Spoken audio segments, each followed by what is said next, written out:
नमस्कार. मी प्राध्यापक डॉक्टर वाकडे गोरखनाथ इंद्रा, सहाय्यक प्राध्यापक अर्थशास्त्र विभाग, कैलासवासी हिंदू रामराव देशमुख कला वाणिज्य महिला महाविद्यालय. आज आपण TYBAच्या अर्थशास्त्र स्पेशल विषयासाठी प्रामुख्याने आंतरराष्ट्रीय व्यापार म्हणजे काय या संदर्भात माहिती बघणार आहोत.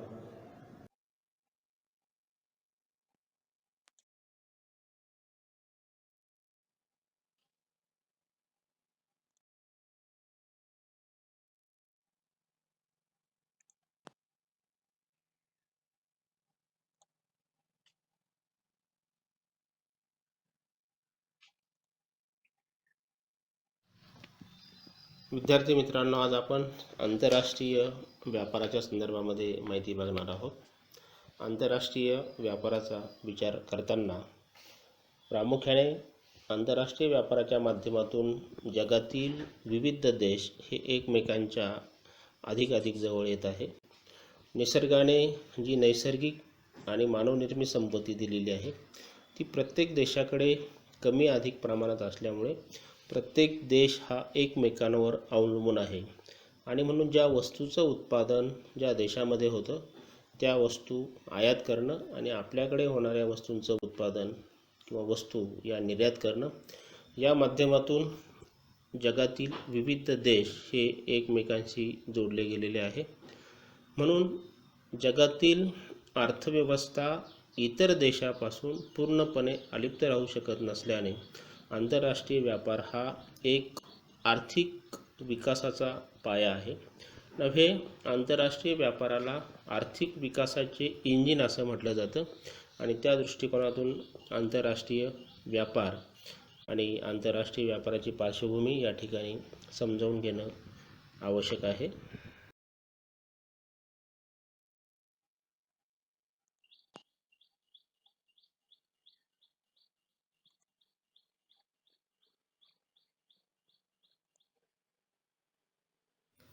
आंतरराष्ट्रीय व्यापाराचा विचार करताना आंतरराष्ट्रीय व्यापार म्हणजे काय या संदर्भात आपण व्याख्या सुरुवातीला समजावून घेणार आहोत.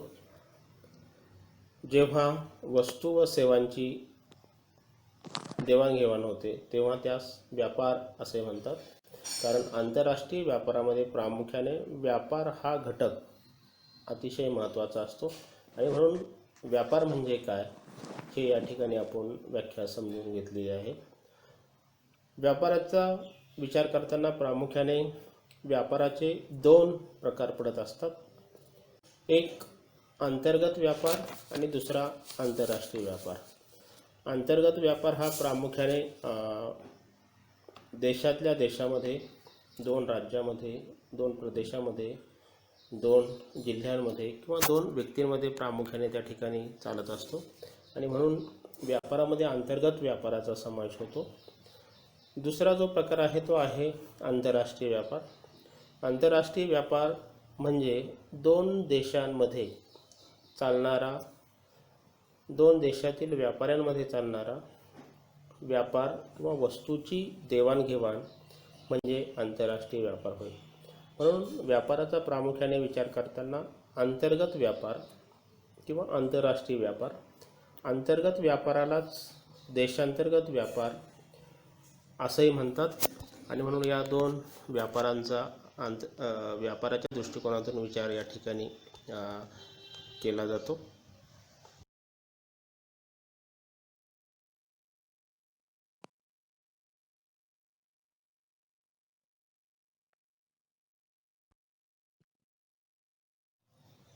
आपण आता अंतर्गत व्यापाराची व्याख्या समजून घेणार आहोत. अंतर्गत व्यापाराचा विचार करताना अंतर्गत व्यापार म्हणजे काय तर प्रामुख्याने जेव्हा देशातल्या देशात दोन राज्यांमध्ये व संस्थांमध्ये वस्तू व सेवांचा व्यापार किंवा देवाणघेवाण होते त्यास अंतर्गत व्यापार असं म्हणतात. उदाहरणार्थ महाराष्ट्र व गुजरात या दोन राज्यांमध्ये होणारा व्यापार, महाराष्ट्र, कर्नाटक, दिल्ली या वेगवेगळ्या राज्यांमध्ये होणारा व्यापार. कारण भारतामध्ये सुद्धा प्रत्येक राज्यनिहाय भौगोलिक रचना किंवा भौगोलिक परिस्थिती ही वेगवेगळी असल्याने दोन राज्यांमध्ये वेगवेगळ्या वस्तू आणि सेवांचं उत्पादन होत असतं. म्हणून देशामध्ये किंवा देशातल्या दोन राज्यांमध्ये होणारा जो व्यापार असतो त्याला प्रामुख्याने अंतर्गत व्यापार असं म्हणतात. अंतर्गत व्यापारालाच प्रामुख्याने देशांतर्गत व्यापार असेही म्हणतात किंवा नैसर्गिक व्यापार असेही म्हणतात.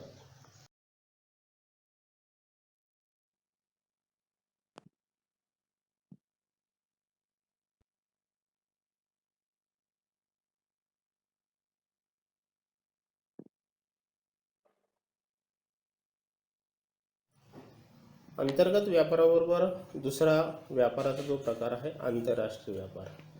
आंतरराष्ट्रीय व्यापाराचा विचार करताना प्रामुख्याने आंतरराष्ट्रीय पातळीवर चालणाऱ्या दोन देशांमधील व्यापारांचा प्रामुख्याने विचार करावा लागतो आणि म्हणून आंतरराष्ट्रीय व्यापाराची व्याख्या या ठिकाणी समजावून घेणं आवश्यक आहे. आंतरराष्ट्रीय व्यापाराची व्याख्या पुढील प्रमाणे या ठिकाणी केलेली आहे. दोन देशांमध्ये होणाऱ्या वस्तू व सेवांच्या देवाणघेवाणीस आंतरराष्ट्रीय व्यापार असे म्हणतात. म्हणजे दोन देशांमध्ये ज्या विविध प्रकारच्या वस्तू आणि सेवांचं उत्पादन होतं आणि या वस्तू आणि सेवांची जी देवाणघेवाण होते त्यास आंतरराष्ट्रीय व्यापार असं म्हणतात. त्याचबरोबर प्रोफेसर हेरॉड या अर्थतज्ञाने प्रामुख्याने आंतरराष्ट्रीय व्यापाराची व्याख्या या ठिकाणी केलेली आहे. प्रोफेसर हेरॉड असं म्हणतात, आंतरराष्ट्रीय अर्थशास्त्राचा संबंध त्या सर्व आर्थिक देवाणघेवाणीच्या व्यवहारांशी असतो की तो राष्ट्राच्या सीमेबाहेर केले जातात. म्हणजेच आंतरराष्ट्रीय अर्थशास्त्र हे फक्त देशापुरतं मर्यादित नसून ते जगातील वेगवेगळ्या देशांशी, जगातील वेगवेगळ्या आर्थिक व्यवहारांशी संबंधित असतो आणि ही देवाणघेवाण देशाच्या सीमेबाहेर केली जाते. अशा प्रकारचा जो व्यापार असतो त्याला आंतरराष्ट्रीय व्यापार असं म्हणतात.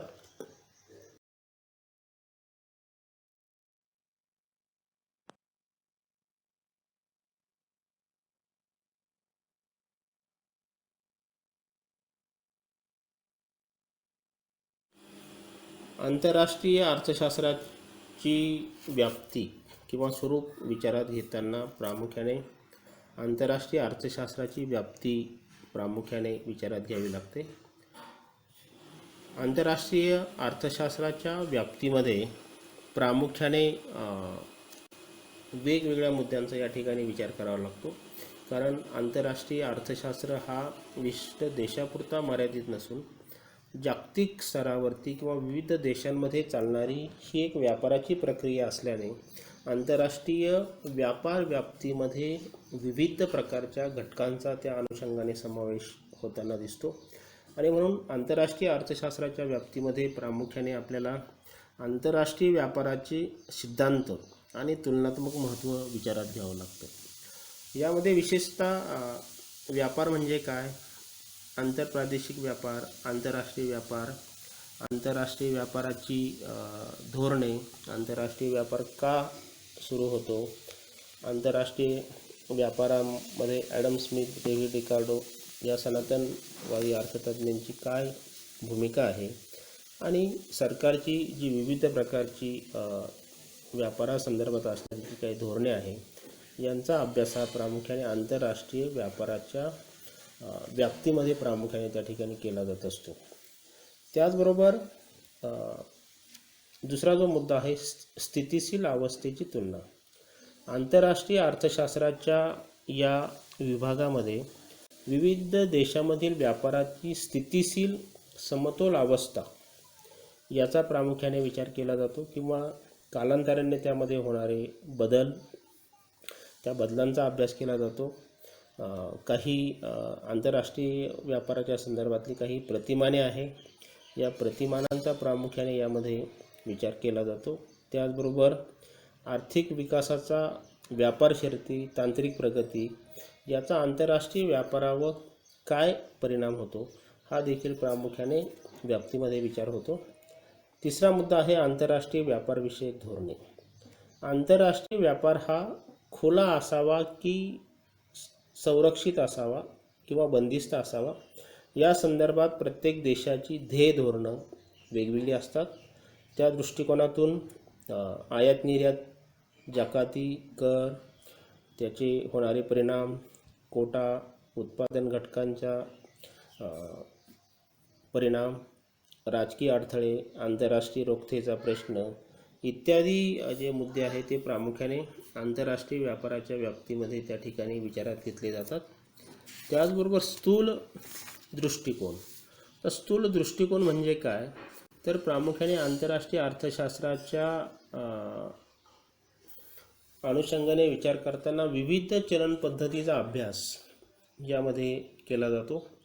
आंतरराष्ट्रीय व्यापारामध्ये वेगवेगळ्या प्रकारची चलने वापरली जात असतात. या चलन पद्धतीचा होणारा आंतरराष्ट्रीय व्यापारावरील परिणाम हा यामध्ये विचारात घेतला जातो. आणि शेवटचा जो मुद्दा आहे, आंतरराष्ट्रीय वित्तीय संस्था आणि आर्थिक सहकार्य संघटना. आंतरराष्ट्रीय व्यापारात वाढ घडवून आणण्यासाठी प्रामुख्याने आंतरराष्ट्रीय वित्तीय संस्था आणि सहकार्य संघटनांचा प्रामुख्याने विचार यामध्ये केला जातो. यामध्ये विशेषतः व्यापारासाठी भांडवल पुरवठा करणारे देश, त्यांच्यामध्ये निर्माण होणारे तंटे, आंतरराष्ट्रीय नाणेनिधी, सार्क, आशियाई बँक, आंतरराष्ट्रीय वित्तीय महामंडळे, संयुक्त राष्ट्रे इत्यादी संदर्भातली जी एकूण अभ्यास आहे तो आंतरराष्ट्रीय व्यापाराच्या व्याप्तीमध्ये या ठिकाणी केलेला आपल्याला दिसून येतो.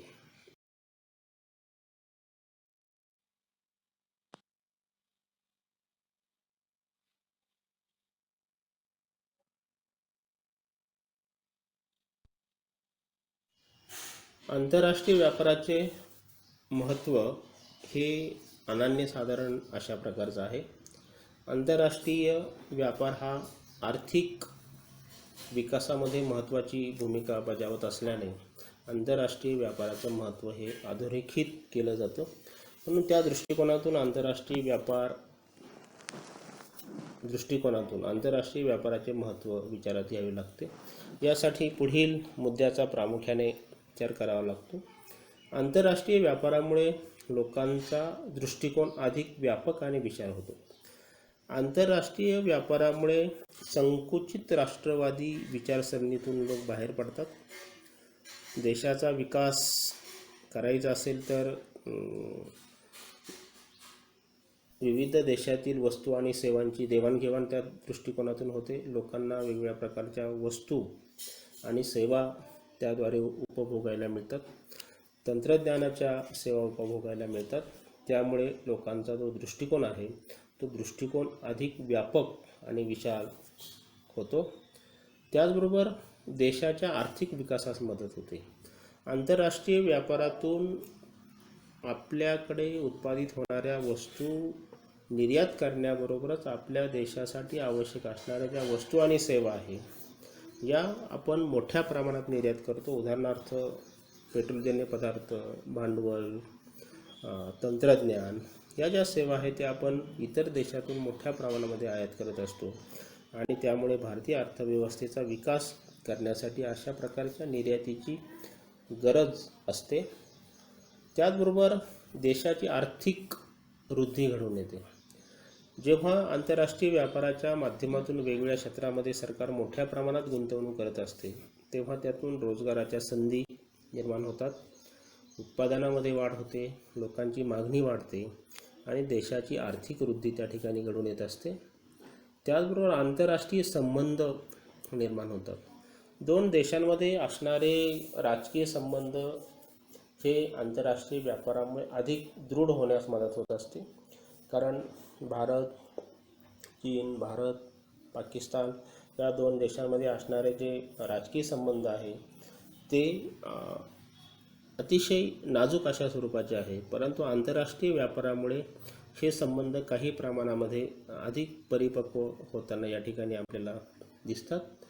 त्याचबरोबर जागतिक समस्या सोडवणे. आंतरराष्ट्रीय व्यापारामुळे आंतरराष्ट्रीय पातळीवर निर्माण होणाऱ्या विविध ज्या समस्या असतील, व्यापाराच्या समस्या असतील, आरोग्याच्या समस्या असतील, शिक्षणाच्या समस्या असतील, नैसर्गिक आपत्ती असेल, मानवनिर्मित आपत्ती असेल, अशा आपत्तीमध्ये प्रत्येक देश हा प्रामुख्याने एकमेकांना मदतीचा हात पुढे करत असतो आणि त्यातून एखाद्या देशावरती आलेली जी आपत्ती आहे ती सहजपणे त्या ठिकाणी कमी करता येते. तर अशा पद्धतीने आंतरराष्ट्रीय व्यापाराचं महत्त्व वेगवेगळ्या मुद्द्यांच्या दृष्टिकोनातून या ठिकाणी आपल्याला विचारात घेता येते.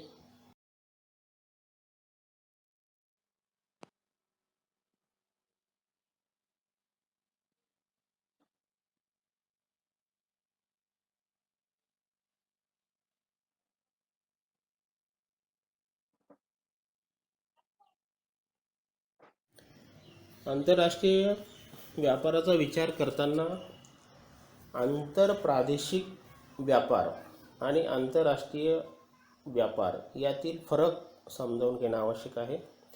कारण अंतर्गत व्यापार आणि आंतरराष्ट्रीय व्यापार हा प्रत्येक देशाच्या आर्थिक विकासामध्ये महत्त्वाची भूमिका बजावत असतो. तरी देखील या दोन व्यापारांमध्ये काही मूलभूत किंवा अंशतः फरक असल्याचं या ठिकाणी आपल्याला प्रामुख्याने दिसून येतं.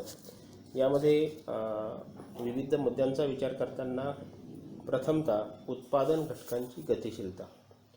देशांतर्गत व्यापारामध्ये प्रामुख्याने उत्पादन घटक हे सहजपणे गतिशील असतात, तर आंतरराष्ट्रीय व्यापारामध्ये उत्पादन घटकांच्या गतिशीलतेवरती मर्यादा येते. कारण उत्पादनाचे घटक म्हणजे भूमी, श्रम, भांडवल, संयोजन. श्रम हा घटक एका देशातून दुसऱ्या देशामध्ये सहजासहजी जाण्यास तयार होत नाही, म्हणून उत्पादन घटकांची गतिशीलता यावरून या दोन व्यापारामध्ये आपल्याला फरक आढळून येतो. दुसरा मुद्दा आहे नैसर्गिक घटक देणग्या. प्रत्येक देशाकडे असणाऱ्या नैसर्गिक घटक देणग्या वेगवेगळ्या आहेत. देशातल्या देशामध्ये नैसर्गिक घटक देणग्या काही प्रमाणात सारख्या असतात, पण दोन देशांमध्ये नैसर्गिक घटक देणग्या वेगवेगळ्या असतात. व्यापारावरील निर्बंध. प्रत्येक देश आपल्या व्यापाराचं संरक्षण करण्यासाठी काही निर्बंध घालत असतो. देशातल्या देशामध्ये अशा प्रकारचे निर्बंध नसतात. उदाहरणार्थ जकात, परवाना, वस्तूची किंमत या संदर्भात काही निर्बंध असतात. देशातल्या देशामध्ये अशा प्रकारचे निर्बंध हे सारखे असतात, परंतु दोन देशांमध्ये असणारे निर्बंध हे वेगवेगळे प्रकारचे असतात, म्हणून दोन देशातील व्यापारामध्ये आपल्याला फरक दिसतो. वाहतूक खर्चात फरक. देशातल्या देशामध्ये ट्रक किंवा वाहतुकीची जी विविध साधने आहेत या साधनांनी प्रामुख्याने उत्पादनाची ने-आण करता येते. पण आंतरराष्ट्रीय व्यापार करताना विमानमार्गे, जलमार्गे इत्यादी मार्गाने वस्तूची देवाणघेवाण करावी लागते. त्याच्यासाठी येणारा खर्च अधिक असतो. त्याचबरोबर भिन्न राष्ट्रीय धोरणे. देशातल्या व्यापारासंदर्भात सरकारची धोरणे ही सारखीच असतात, परंतु आंतरराष्ट्रीय व्यापारासंदर्भात प्रत्येक देशाचं धोरण हे वेगवेगळं असतं.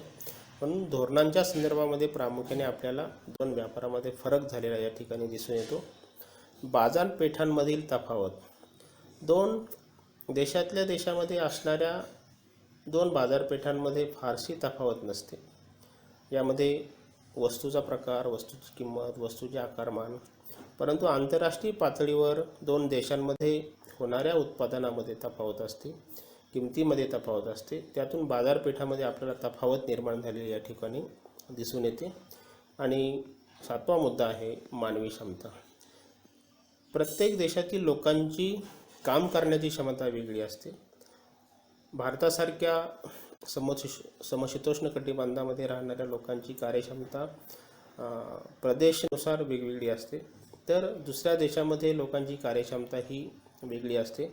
आणि मानवी क्षमता हा सुद्धा एक आंतरराष्ट्रीय आणि अंतर्गत व्यापारातील फरक म्हणून या ठिकाणी विचारात घेतला जातो.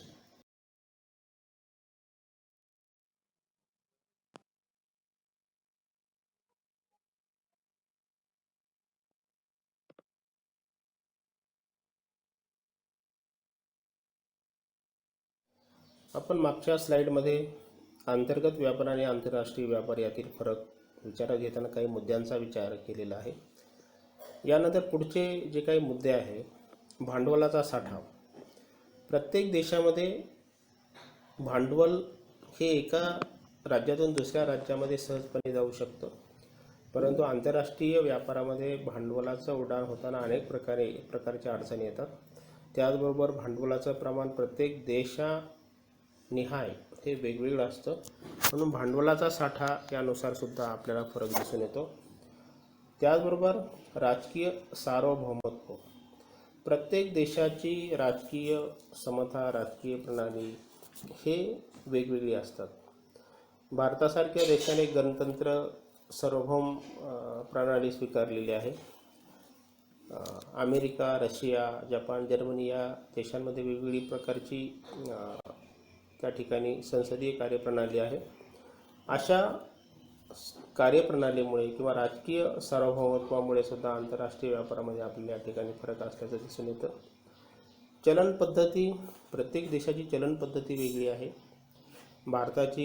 भारतामध्ये रुपया आहे, अमेरिकेमध्ये डॉलर आहे, रशियामध्ये रुबल आहे, इंग्लंडमध्ये पाऊंड आहे, जर्मनीमध्ये येन आहे.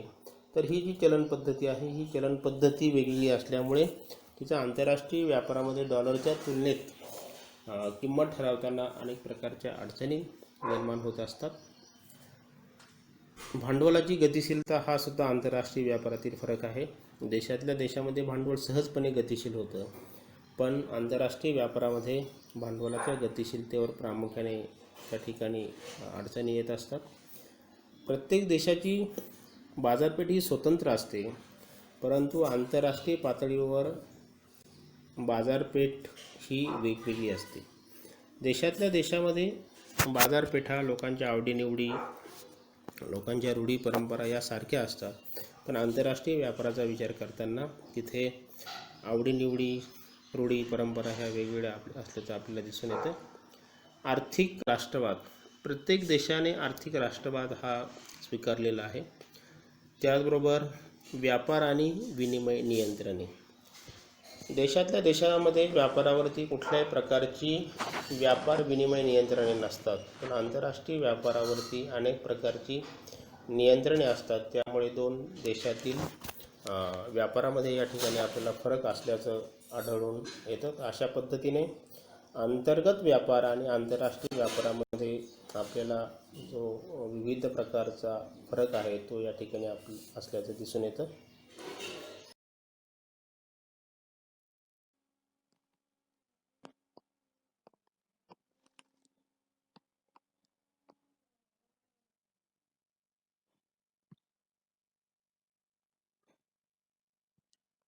विद्यार्थी मित्रांनो, आपण या